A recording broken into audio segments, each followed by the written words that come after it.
All right.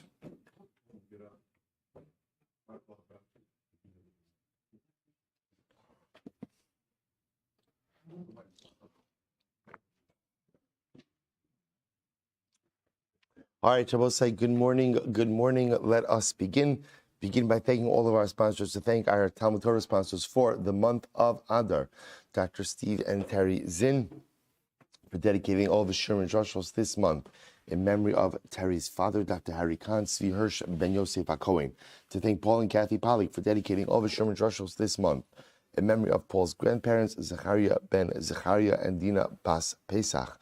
To thank our Week of Learning sponsors, Avi and Vivian Zeisman, in commemoration of the yard site of Avi's father, Michael Ben Yechiel Zichron Livracha. To thank our Daf Yomi sponsors for today, Matt and Diane Marks, in memory of Matt's father, Charles Marks, Kalman Ben Mordechai. Zichron Livracha, we open the merit of our Talmud Torah, the Neshama will have an Aliyah, and the family in Nechama. Shkoyach. All right, so with that, let us begin. A lot to do today, Baruch Hashem. So today's daf is Nun Beis 52.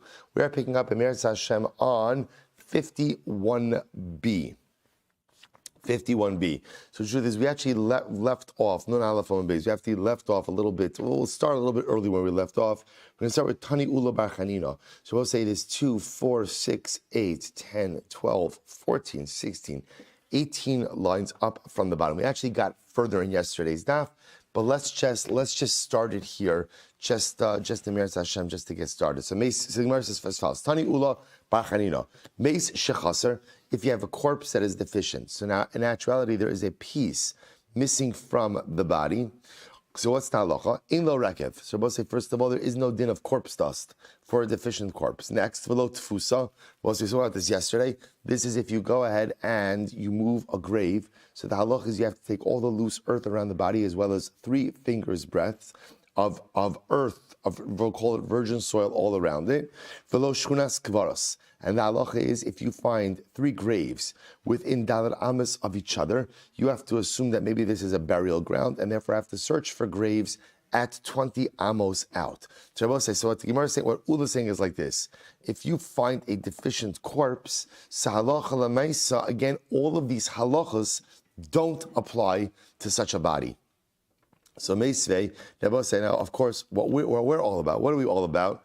Say we are all rekev all the time, right? That's what we are, right? We are a single-minded, single-focused group, right? Corpse dust, right? So again, what catches our attention in this is the rekev, that a body that is not buried whole, right? A body that is not buried whole does not have a din of corpse dust. Let's challenge this. Meisvei, lo. Im amras b'meis shishlo. So just to tell you the context over here. So the Rush explains over here, lo im amras b'meis b'meseches edios tani la upligi b'kizayis basar porish me'ever min achai. So I will say we're talking over here about a kizayis of flesh that is separated from the body.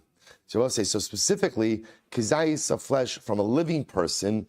What is the status of that flesh in terms of tumah? That I will say. So interestingly enough, so without getting into that machlokes, that's where this statement or this quotation is taken from. So listen to this. The Gemara says, "Beis lo im amrit b'meis." The Gemara wants to argue that perhaps a kizayis min hachai, a kizayis of flesh from a living body, does not go ahead and convey tumah like kizayis of a flesh from a dead body. Why?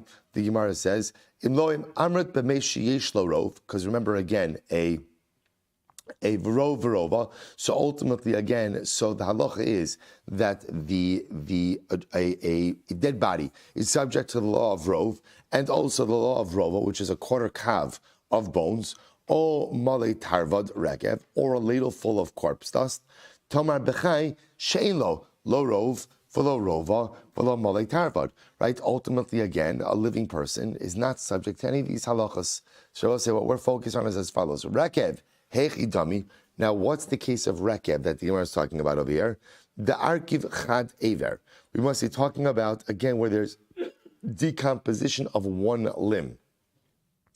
To which the Gemara says, the kavase gabe meis, the parallel case by a dead person, afilu chad ika aver ika rekev, which seems to indicate that's what I will say. By a dead person, even the decomposition of one limb would be problematic. They're both saying, what do you see from that? Now, if we're talking about the decomposition of one limb, what does that say about the rest of the body? That the body is deficient. And yet, ultimately, you're going to both say, obviously, a limb, right? One limb means the limb itself is deficient of the rest of the body. The rest of the body is deficient of the limb. And yet, what are we seeing? That there is a din of rekev, which would seem to contradict Ula, who said that the din of rekev does not apply to an incomplete body. Here we seem to indicate that in fact it does. To which the Gemara says, no. Mikatani ha-mace. I will say, does the Gemara telling us that every single mace that is deficient is subject to the laws of rekev? No. So the Gemara says, hakamash malon shum mace yesh lo rekev. Shum chai ein lo rekev. I will say the point that the Gemara is trying to make over here is that halacha l'maisa, there is a type of mace that is subject to the laws of rekev. What's the type of mace that is subject to the laws of rekev? I will say, what's the type of mace? Ultimately, a whole mace. But an incomplete mace, ultimately, again, is not going to be subject to the laws of rekev. So by Rava, asked the kasha. Here, so I'll say, by that I'll point out, the Rambam Paskins like Ula, namely that halacha l'maisa, the din of rekev only applies to a body that is buried whole, right? But a body that is deficient, ultimately, again, will not be subject to the laws of rekev. Good. Next, by Rava, another interesting case. Here, kiv kishu chai the chazru mace. So we'll say, listen to the following situation. Really very interesting. Let's say a person has a limb that has decayed. So the limb has essentially, I don't know what's the technical term. Gangrene, not amputated. The limb is still attached to the body, right? But ultimately, again, the limb essentially decayed. The limb is dead. The limb is dead while the person is alive. And now we'll say, now what happens? Now the person dies. So look, the Gemara says, so by Rav Herkiv Kishu Chai. So essentially, the limb rotted while the person was alive. The chazru mace, and now the person died. So what's the shaila? Mao. So we'll say the shaila is now, does this limb have a din of rekev or not? Now remember again, like the previous case, the person died, the body is intact. But in this case, part of the decomposition of the body took place while the person was alive. So I'll say, so the shaila is such a situation subject to rekev or not? So Mao, ki gemiri rekev da'akev kishu meis. Do we say the din of rekev is only when decomposition took place once the person died? Oduma hashta mia hamais. Do we say, look, now the guy's dead, right? Right now he's dead. The body is intact and the entire thing is rotting. So we'll say, so shaila is there a din of rekev in this case? Tashma. So we'll say the Gemara used the same quotation like we saw before, which was talking about kizayis min hachai. So the Gemara says, Tashma. Loim amrit b'meis sheyesh lo rov v'rova malei tarvad rekev tomar b'chai. To which the Gemara says, Taimal mishum chai. Now the reason the Gemara was making is that ultimately, again, a chai, because the person is alive, that's why he's not subject ultimately to these other halachas. Ha meis yesh lo rekev. But you can infer from here that once the person dies, he is subject to rekev, even if one of the limbs had decayed while the person is actually alive. Well, if you take a look at the Rush quotes over here for just a moment. He says, not yet. To which the Gemara says, Mikatani, 4 lines up from the bottom. Mikatani hames, hakamash malan, the shum mes yesh lo rekev, shum chai ein lo rekev. Well, perhaps what the Gemara is coming to teach me is that there are cases of a mace that ultimately are subject to rekev, but there is no case of a living person that is subject to rekev. Now, I will say, what would that mean for our case over here? So take a quick look at the Rush. So the Rush says over here, Shum meis yesh lo rekev, kishehir kiv achar moso, shum chai ein lo rekev, dim hir kiv bechayuv afilu achar moso tar. I will say that what the Gemara seems to be saying over here is as follows. The case of rekev only applies when the body decayed after death. When the body decayed before death, ultimately again will not be subject to rekev. So I will say the two conclusions that the Gemara seems to be reaching is, number one, they passing like Ula. Number one, in order for there to be rekev, the body has to be whole at the time of death. Number two, it only works if the decay happens after death. If the decay happens before death, ultimately again, body would not be subject to rekev. Incredible. Next, the Gemara says, Boy Rava. We'll say second to last line from the daf, end of the daf. Boy Rava. Numala shechasera mau. So we'll say this is an unrelated topic. The only reason why it's related is because, well, first of all, it's Rava. That's number one. Number two, we'll says we're talking about deficiencies. So now we're switching gears a little bit to the concept of sheretz. So we'll say, so just to highlight this just a moment. Torah tells me I'm not allowed to eat shratzim, creepy, crawly things. Now, we'll say in general, any israchila, right? What's the shear, right? What's the amount for an israchila? What's the kizayis? The exception to this rule is the concept of beria, right? Beria says that if you consume any prohibited item in its intact form, right, and it's a complete entity, even if it's smaller than a kizayis, you'll be chayiv. So, for example, a person eats an ant. So an ant is a sheretz. So an ant, of course, is going to be much less than a kizayis. Nevertheless, you are going to be chayiv for the consumption because an ant is a beria. An ant is a fully intact entity. Fine, but that's concept of beria. So now watch this. By Rava, Nimala shechasera mau. So what's fascinating? What happens if an ant is missing a leg? An ant is missing a leg. Nebuch, right? Workplace accident, right? Right. The ant is missing a leg. So I'll say, so now the shayla is now you consume the ant.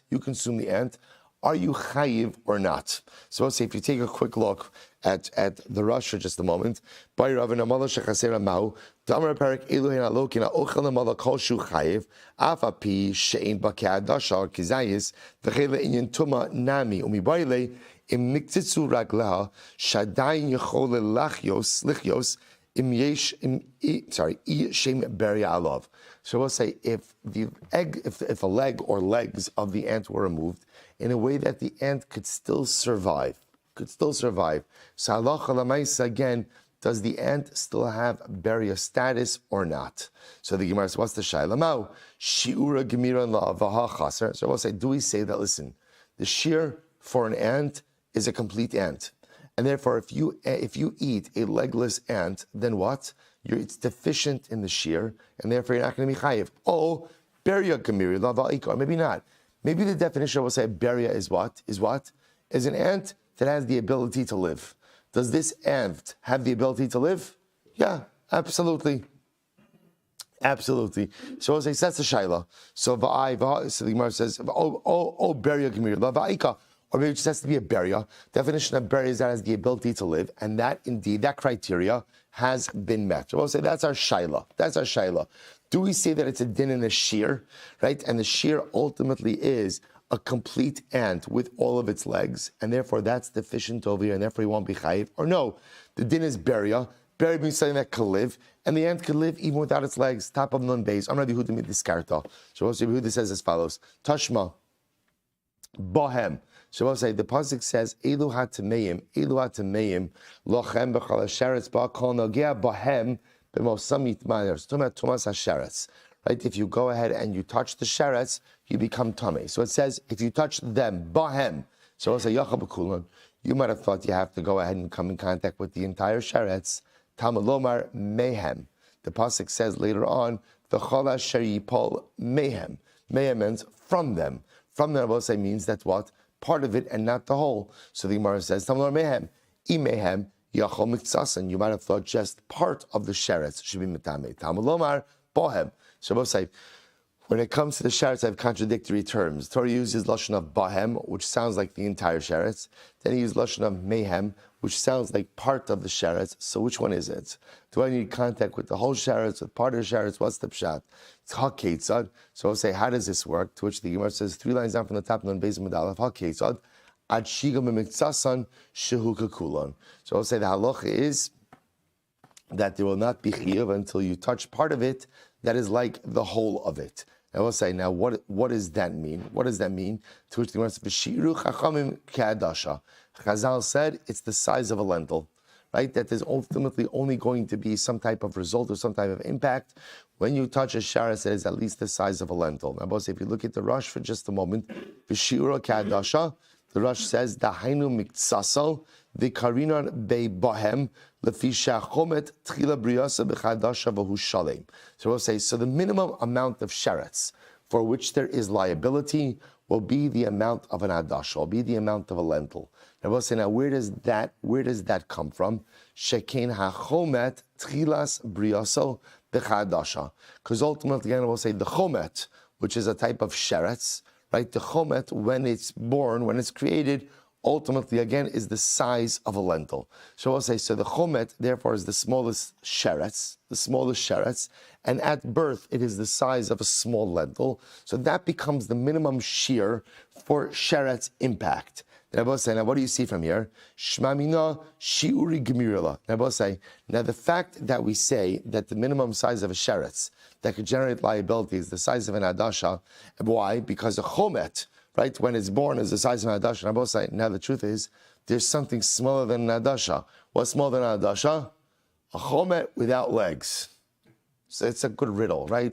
So what's smaller than an adasha? Chomet without legs. I will say, now the fact that we don't go and entertain that shear tells us that what? That ultimately, again, the shear for sheretz is an intact sheretz, a fully intact sheretz. So therefore, I will say, based on this, the Gemara would say that Allah Chalamaisa, what does that tell you? That an amala missing legs, an ant missing legs would, what I will say, be a deficient sheretz, and therefore would not carry with it liability. That's what it seems to be saying over here. To which the Gemara says, we'll say, first of all, take a look at the Rosh for just a moment. Shmamina shiura gemiri, di'i amrit dinamala sheniktisa ragleha, kruya beria. Because if you're going to say, says the Rosh, that an ant missing its legs is going to be called the beria, he goes on, he says, Ein ba ka'adasha, the tchilas priyasa kishu shalim, ein bo ela ka'adasha, the pachos mi ka'adasha mitame. Fine. So therefore the Gemara says, maybe not. Amar Shmaya, maybe not. Kiba inan shiura, the Gemara says, Debelo havia kadasha lo metame, delo nafle banashama. I will say, maybe the halacha is as follows. When do we say that the sheretz requires a complete shear? That's at the moment of its creation. Right? At the moment of its creation, it requires a complete shear. I will say, Aval, nafla ba neshama lo. I will say, but maybe once, in other words, the Gemara is saying like this. What's the minimum shear of a sheretz? The Gemara said like a chomet, right? So we'll say, what's the size of a chomet? Like the size of a lentil, small lentil. When do we require that shear? We'll say, when the sheretz is first born. But maybe once the sheretz is born, so to speak, it's alive. So we'll say, what happens once the sheretz is born, it's alive? Now, it's endowed with sheretz identity. Well, now, once it's already endowed with sheretz identity, then maybe what?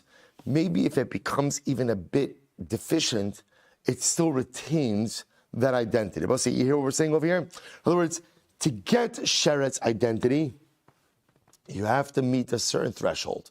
What's the threshold? What's the threshold? We'll call it chomet threshold. Chomet threshold. What's chomet threshold? The size of a lentil. But once you've met that threshold, maybe even if something happens subsequently to make you deficient, you still retain that identity. Interesting idea. And therefore the ant, even if it subsequently goes in and loses a leg or two or three, Lamaisa still retains its nimala, its ant identity. A fascinating havamina. So the Gemara says, but once it's alive and it already has its sheretz identity, then halacha lamaisa, perhaps that identity should remain with it even if it becomes deficient. I just pointed out something amazing. What an incredible idea in Ruchnius as well. So I'll say it works the same way in Ruchnius. In other words, let's say once a person reaches certain metrics in their spiritual development, even if you backslide, which inevitably happens to all of us, you still retain certain key components of spiritual accomplishment. I will say, this is why it is so important to push ourselves in Ruchnius, right? It's not just enough to set easily attainable goals.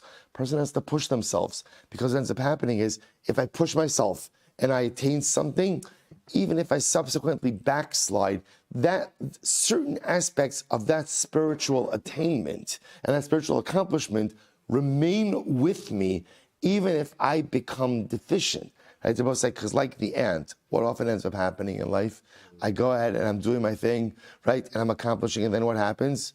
I lose my legs, figuratively, right? In other words, I lose my legs, I lose my footing, I make a mistake, I fall down. But when I've locked in certain levels of spiritual accomplishment, those pieces are there with me even when I fall. And it's that very locked in accomplishment that allows me to, I will say, whoever thought that you could gain so much chizuk from a legless ant? What I will say, because the truth is, I'm that legless ant, right? I identify as that legless ant. I don't mean it like that, but just like, please use ant as my pronouns, right? So I'll say, so again, right? So I identify ultimately again as that legless ant. In other words, I'm that entity who has gained identity, but then at times lose elements of that identity. But the Gemara is saying over here is once you've locked it in, it's yours. Doesn't mean you can't lose it, but ultimately, even when you lose some of it, you retain so much more. That's why again, so important to push ourselves harder and harder and harder, so that when we fall and fail, which we will, ultimately again, there are parts of my identity that I'm still able to retain. Incredible. So the Gemara says, Tibai lecha. So the Gemara ultimately says, that's the kasha. That's the kasha. So there was, interestingly enough, the Gemara does not end off with a resolution, right? So I'll tell you, interesting. So the Rambam, how does Rambam Paskin in this case? So what happens with the legless ant? So the Rambam Paskins, it is in Hilchos Ma'achalos Asuros, Perek Beis Halacha Chaf Beis. The Rambam writes, he says, Nimala shechaser afilu achas miragleh, eino loke aleh, ela b'kizayis. So I'll say, this is fascinating, right? So listen to this. If you eat an ant, a fully formed ant with all of its legs, you're chayiv. How big is an ant, right? Tiny. Once the ant is missing a leg or more, and by the way, leg is just an example. In other words, once the ant is missing some part of it, then I'll say it's no longer a beria. Once it's no longer a beria, it's governed under the rest of the halachas of ma'achalos asuros, forbidden foodstuffs. And then I will say, you'll only be chayiv if you consume what? A kizayis. So I'll say, so again, an intact ant, you're chayiv, by the way, seven different isurim for consuming it. Right? Once you eat a legless ant, you're only chayiv if you consume a kizayis of legless ants. Okay? Incredible. Sorry? I'm sorry? Cut the leg before you eat it, right? Minimize the isser. Right? If you can't resist the taiva to eat an ant, it's very true. You can at least minimize the isser by plucking off a leg. Yeah, good. If you're at that level of cheshbonos, we probably should schedule a time to meet. Right? Good. It says right there. So Shedra Golas, right? But it is a good eitzah. Listen to this. Next. The Mishnah said, going through the list of things that create tumah exposure. Shedra and Gilgolas. Oh, you're so behind. Okay, good. Shedra and Gilgolas. Good. We're fine. Listen to this. So remember, skull or Shedra is the spinal cord, and Gilgolas is the skull. So we'll say, now the Gemara has an interesting question. Shedra v'Gilgolas tanan, ol dilma o Shedra ol Gilgolas. So I'll say, here's the shaila. When the Mishnah says that the skull and the spine convey tumah, is that the skull and the spine together? Or is that either the skull or the spine? That's the shaila. So the Gemara says, Amarava tashma shedra shegirer rov iloin sheba tahora. We'll say if you have a spinal cord, and you removed all of the ribs from that spinal cord, tahora. Ultimately, again, such a shedra does not convey tumah. Ubekever, but again, if this is in the grave, afilu mishuberes and mufarekes timeah. Also, it's very interesting. In the grave, ultimately, again, even if the ribs are broken off of the spinal cord, or even if the spinal cord itself is not fully intact, ultimately it still conveys tumah. Why? Mipnei hakever. Shabbos is actually quite interesting because halacha l'maisa, the grave brings everything together. The grave, right? What the grave does is, the grave is the great unifier of the remains, right? And therefore, again, even if the remains are separate and disparate, the grave brings them together. I will say, by the way, an incredible Musar Haskell as well. The grave brings everything together. See, I will say, at the end of the day, our lives are often made up of a series of disparate and or what we think are a series of disparate and disconnected actions and decisions. But after 120, the grave brings everything together, making that into a great tapestry of my life. So often we do things in a disconnected fashion, but just know that one day the grave brings together the entire cohesive narrative of my life, and we should make sure that it's something that we're proud of. So the Gemara goes on, the Gemara says, Taima Mishum de Girer. Now the reason why the spinal cord will not convey tumah is because the ribs were removed. Halo Girer Tame. But if you did not remove the ribs, the spinal cord itself would convey tumah. So we'll say, so what does it sound like? It sounds like the spinal cord itself, without the skull, conveys tumah. Shmamina o shedra o golas katani. I will say, see from here that it's not both. It doesn't have to be the skull and the spinal cord, but rather it's either or. To which the Gemara says, Halo katani, hakamash valan. So the Gemara says that it's actually not addressing that. Hakamash valan, dechigira tahora. So I will say all the Gemara is telling me now is that if the ribs are removed from the spinal cord doesn't convey tumah. The Gemara is not addressing whether or not it needs to be the skull and spinal cord together. So in other words, what the Gemara is just telling me is our Gemara is not discussing that detail. So that question still remains extant. So Gemara says, Tashma, so still trying to solve this question. Tashma, Rabbi Yehuda Omer, Shisha Dvar Rabbi Akiva Metam Mecham Metarim. There are 6 things that Rabbi Akiva said are tamei, and the Chacham said are tahar. The Chazer bo Rabbi Akiva, and Rabbi Akiva subsequently retracted his position. So Gemara tells a story. Listen to this. Rabbi say, Umayse Shoheviu Kupa Maleat Sams Labeis HaKnesset Shel Tarsiim. One time they brought a basket filled with bones to the shore of the Tarsiim. The Rabbi say, Tarsiim, the Rosh says, are Tsarfei Nechoshes, copper smelters, right? Copper workers. So one time they brought a basket of bones to the shul of the copper workers. They left it outside. The Rabbi say it was a very good idea that they left it outside. Why? Because obviously if they brought it inside, you run the risk of tumas ohel. And besides the fact that it's also good, it's not good to bring a basket of bones into shul. So I'll say again, same thing, like don't come with a shopping bag of snacks with your kids to shul, right? Let them eat at home, right? But I said, don't come with a basket of bones, right? Those are two things. So the Gemara says as follows.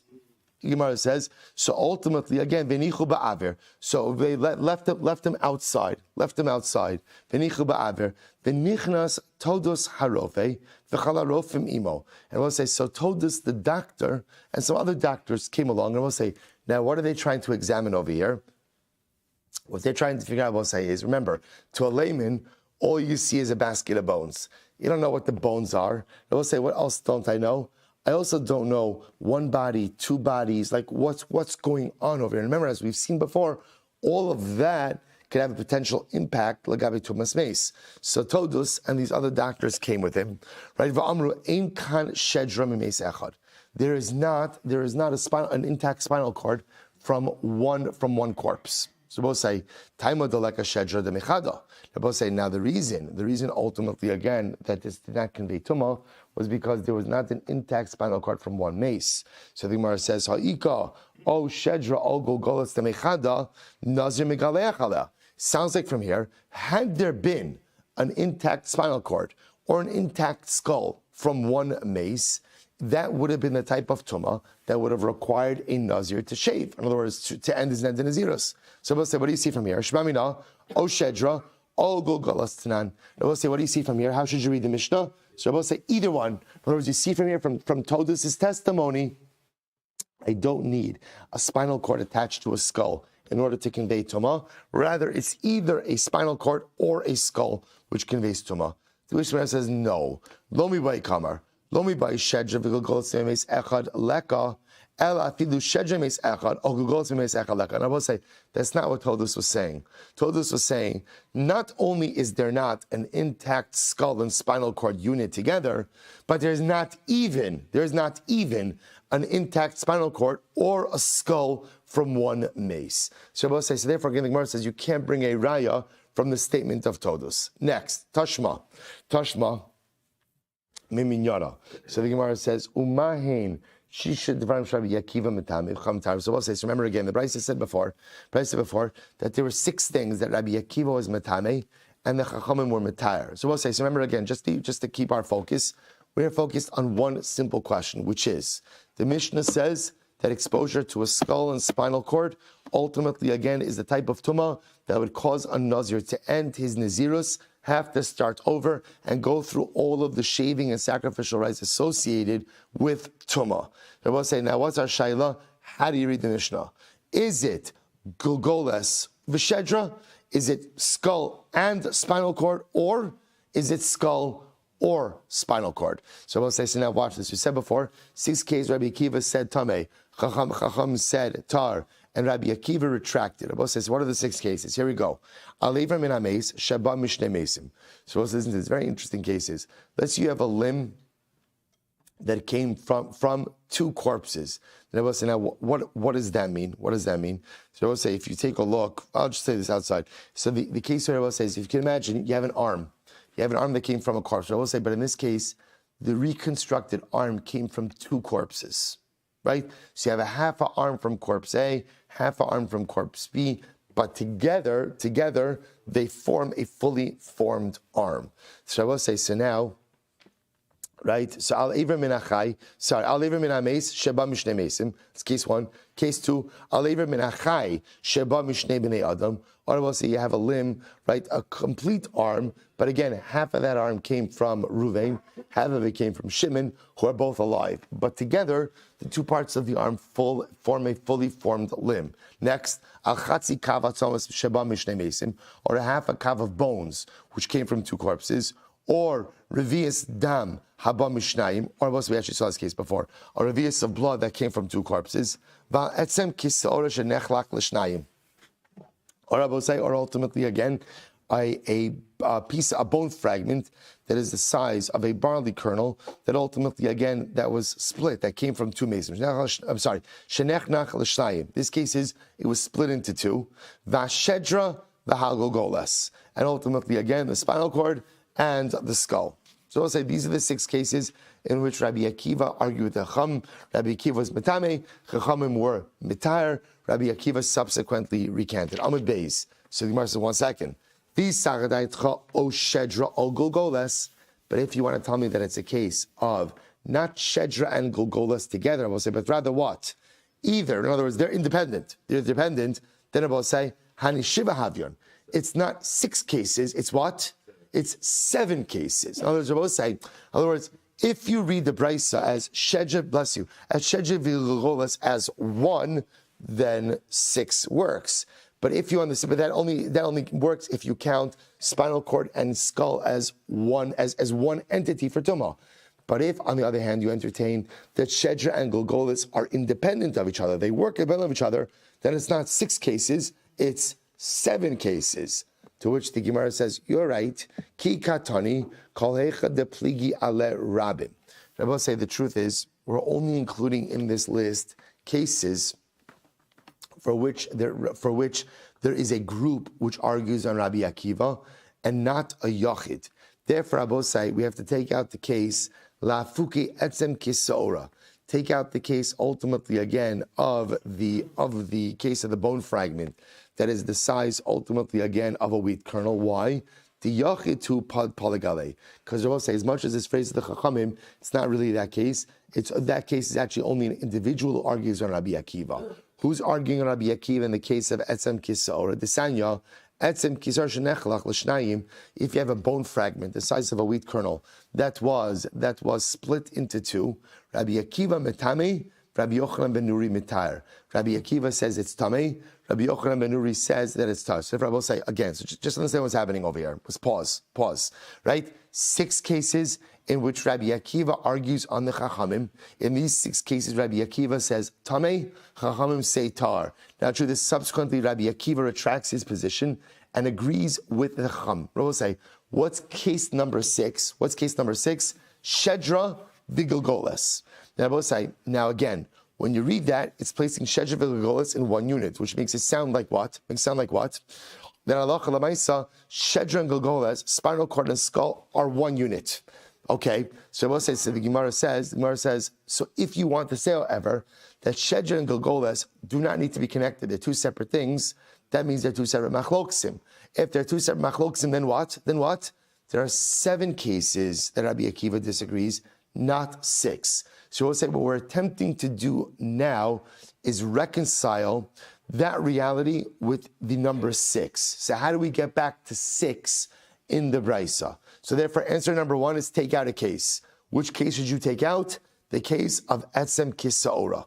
Why, Rabbi Osai? Because the Brisa only includes cases where Rabbi Akiva is arguing with a group. It does not include cases where Rabbi Akiva is arguing with an individual. What's the case of Rabbi Akiva arguing with an individual? Etzem Kisaora shenechlak l'shnayim. The case of a bone fragment that is the size of a wheat kernel that was split into 2. Because that's not a case of, that's not a machlokes Rabbi Akiva and the Rabbanon. That's a machlokes where Rabbi Akiva and, or who? Rabbi Akiva, Rabbi Yochanan ben Nuri. So take out that case. What's the beauty if you take out that case? What's the beauty if you take out that case? Order is restored to the world. Now I have 6 cases in the Brisa, not 7. Beautiful, beautiful. But I just want to point out, we've switched gears here. All we've done now, so remember, our overarching question is still unanswered. What's our overarching question?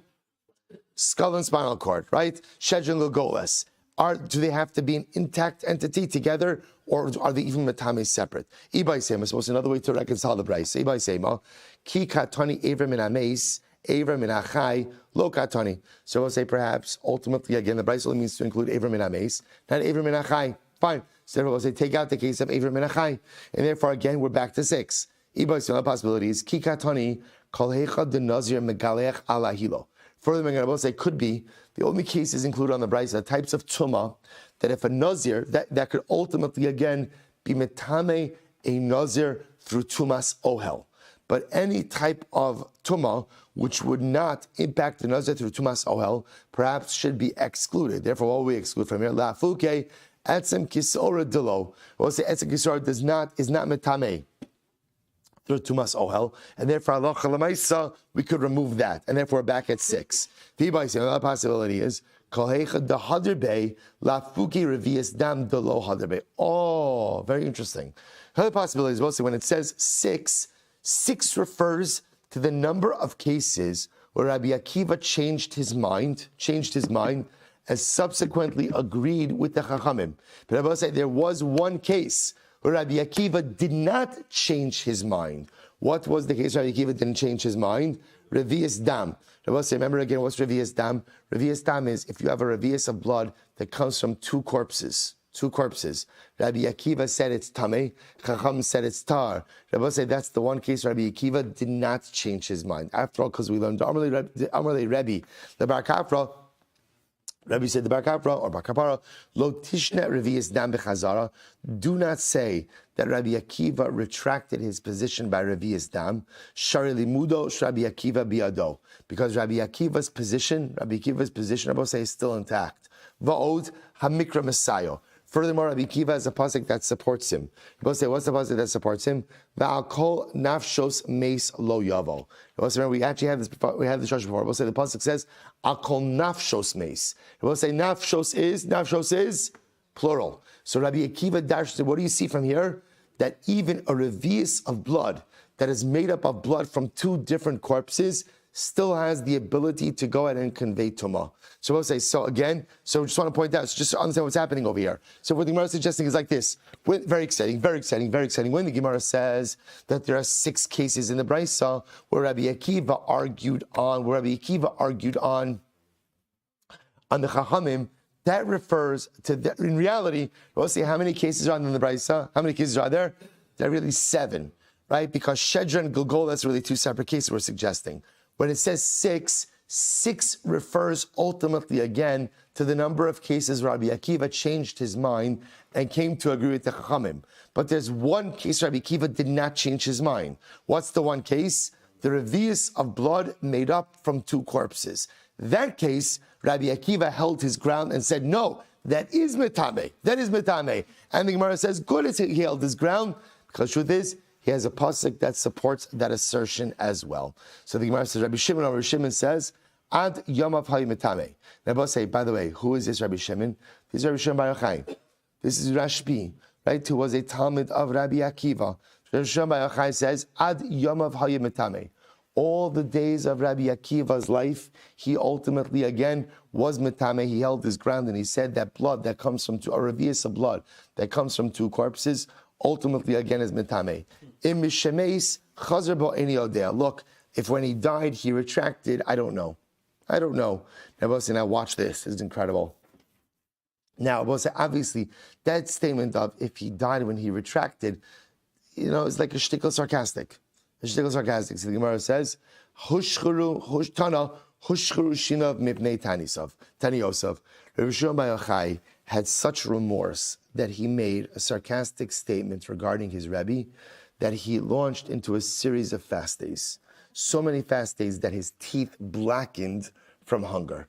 I would say such an incredible statement. So you see the Talmud so distressed. And again, I would say, is it such a big deal? The truth is, had the Gemara not even said that last piece, I wouldn't have even interpreted this statement as being anything sarcastic.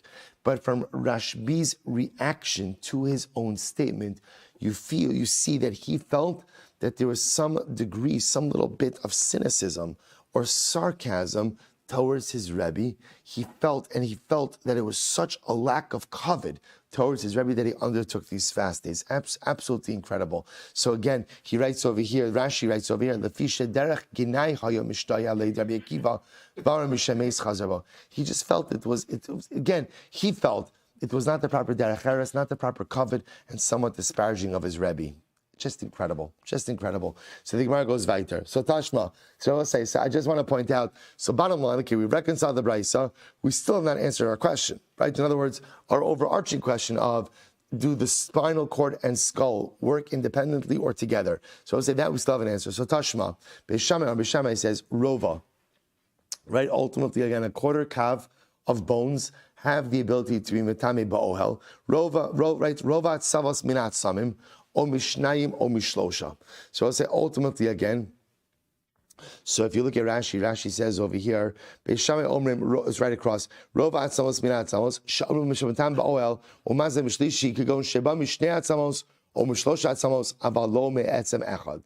So I'll say interesting that Beishamai says when we say that a quarter kav of bones has the ability to convey to mas ohel, that's only true if ultimately again it's coming from at least 2 or 3 bones.